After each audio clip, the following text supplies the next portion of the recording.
একটা সাধারণ ডালের থালা, কিন্তু তার ভিতর লুকিয়ে আছে শৈশব, মায়ের হাতের রান্না আর ঘরে ফেরার স্মৃতি। আজ আপনাদের শোনাবো আর দেখাবো সেই রেসিপি কাঁচা মুগের ডাল। এই ডাল একবার খেলেই মন বলবে আহা, এ তো বাড়ির রান্না। নমস্কার বন্ধুরা, স্বাগতম আমার রান্নাঘরে।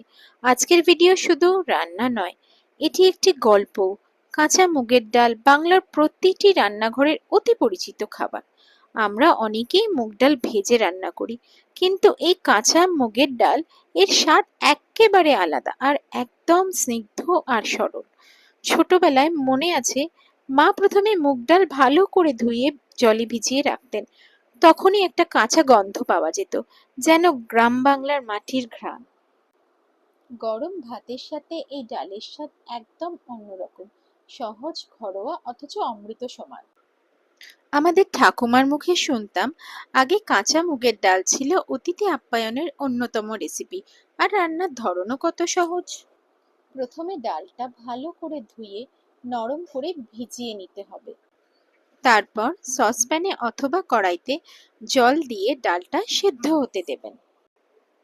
জলটা ফুটে গেলে আঁচটা কমিয়ে 15 থেকে 20 মিনিটের জন্য ডালটা সেদ্ধ হতে দেবেন। যেহেতু আমি এখানে সোনা মুগ ডাল ব্যবহার করেছি, তাই খুব অল্প সময়ের মধ্যেই ডালটা সেদ্ধ হয়ে যাবে।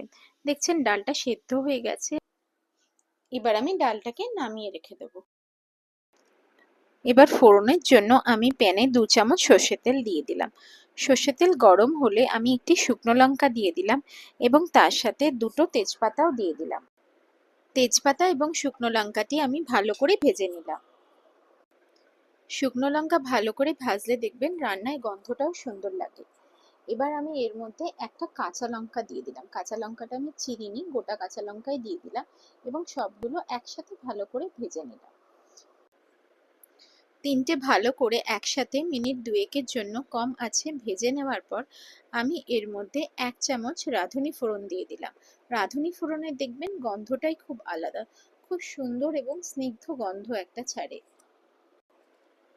এবার এর মধ্যে সেদ্ধ করে রাখা কাঁচা মুগের ডালটি আমি ঢেলে দিলাম। ঢেলে দিয়ে 5 থেকে 10 মিনিটের জন্য লো মিডিয়াম ফ্লেমে আমি এটাকে ফুটতে দিলাম এবং স্বাদ অনুযায়ী আমি নুন দিয়ে দিলাম এর মধ্যে এবং আরো কিছুক্ষণ ফুটতে দিয়ে আমি হাফ চামচ হলুদ দিয়ে দিলাম। যেহেতু কাঁচা মুগ ডাল, তাই হলুদটা খুবই কমই দিলাম আমি। ডালটা ফুটে গেলে মিনিট 5-এর জন্য আমি কম আঁচে ফুটতে দিলাম, যাতে কাঁচা ভাবটা চলে যায় এবং মশলার সাথে ডালটা সুন্দরভাবে যেন মিশে যায়। দেখুন, কাঁচা মুগের ডাল যেন একেবারেই আমাদের জীবনের প্রতিচ্ছবি। যতই ঝলমলে খাবার হোক না কেন, দিনের শেষে এই সাধারণ অথচ মিষ্টি ডালেই আমরা খুঁজে পাই জীবনের শান্তি। এবার নামানোর আগে আমি ডালটার মধ্যে 1 চামচ ঘি দিয়ে দিলাম এবং 5 মিনিটের জন্য কম আঁচে এটাকে ফুটতে দিলাম। দেখবেন এবার ডালটা আমার হয়ে গেছে। ডালটাকে আমি নামিয়ে নিচ্ছি। আপনারাও একদিন গরম ভাতের সাথে কাঁচা মুগের ডাল রান্না করে দেখুন, বুঝে যাবেন এর স্বাদ। বন্ধুরা, আমার ভিডিওটি কিন্তু এখনো শেষ হয়নি, তাই আপনারা কোথাও যাবেন না কিন্তু। এর সাথে জুড়ি মেলাবার জন্য আছে ফুলকপির বড়া নেক্সট রেসিপিতে। আমি এখানে ফুলকপির বড়ার জন্য 6 থেকে 7 টুকরো ফুলকপি বড় বড় করে কেটে নিয়েছি। ফ্রাইং প্যানে আমি 4 থেকে 5 চামচ সর্ষের তেল দিয়ে দিয়েছি, যেহেতু ফুলকপির তেল খুব টানে। তেলটি গরম হতে দিয়ে আমি অন্যদিকে একটি পাত্রে নিয়ে নিয়েছি 3 চামচ ময়দা। 3 চামচ ময়দা নেওয়ার পর আমি নিয়েছি স্বাদ মতো নুন, হাফ চামচ কালো জিরে, 1 চিমটে হলুদ, অল্প একটু পোস্ত আর কিছুটা জল, যাতে একটা থকথকে ভাব হয়, খুব পাতলা না হয়ে যায়, তাহলে আমি ফুলকপির ব্যাটারটা আমি তৈরি করতে পারবো না। দেখছেন ব্যাটারটা একটু ঘনই হয়েছে, একদম পাতলা হলে ফুলকপির গায়ে ব্যাটারটা মিশবে না।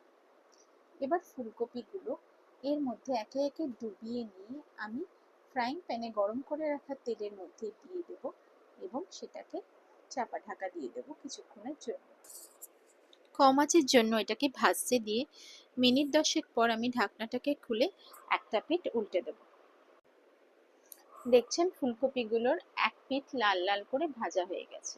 ফুলকপিটা খুব সেদ্ধ ভাজাও হবে না, একটু কচকচে থাকবে, তবেই খেতে মজা আসবে ডালের সাথে। এবার ঢাকনাটাকে আবার আমি বন্ধ করে দিলাম আরেকটা পিঠ হওয়ার জন্য। মিনিট ৫-এর পর আমি ঢাকনাটাকে খুলে একটু দেখে নেব যে অপর পিঠটি হয়েছে কিনা। অপর পিঠটি হয়নি, সেজন্য আবার আমি ঢাকনাটাকে লাগিয়ে দিলাম এবং মিনিট ৫-এর জন্য কম আঁচে আবার রেখে দিলাম। মিনিট ৫-এর পর আমি ঢাকনাটাকে খুলে নিলাম। এবার অপর পিঠটি হয়ে গেছে, দেখছেন একটি লাল লাল ভাব হয়ে গেছে। এবং এবার আমি এটাকে ডালের সাথে খাবারের জন্য একটা পাত্রে তুলে নিলাম। এখানে একটা কথা আপনাদের বলা হয়নি, আপনারা ফুলকপিগুলো অল্প একটু ভাপিয়ে নিয়ে জল ফেলে রেখেও ব্যাটারে ডুবিয়ে বড়া করতে পারেন, কিন্তু আমি এখানে না ভাপিয়ে নিয়ে এখানে ব্যাটারে ডুবিয়ে ফুলকপিগুলো বড়া করেছি। দেখছেন ফুলকপির বড়া আমাদের তৈরি হয়ে গেছে। সাথে কাঁচা মুগ ডাল এবং ভাতের সাথে এটা খেতে লাগবে অপূর্ব। আপনারা একবার ট্রাই করে নিশ্চয়ই দেখবেন।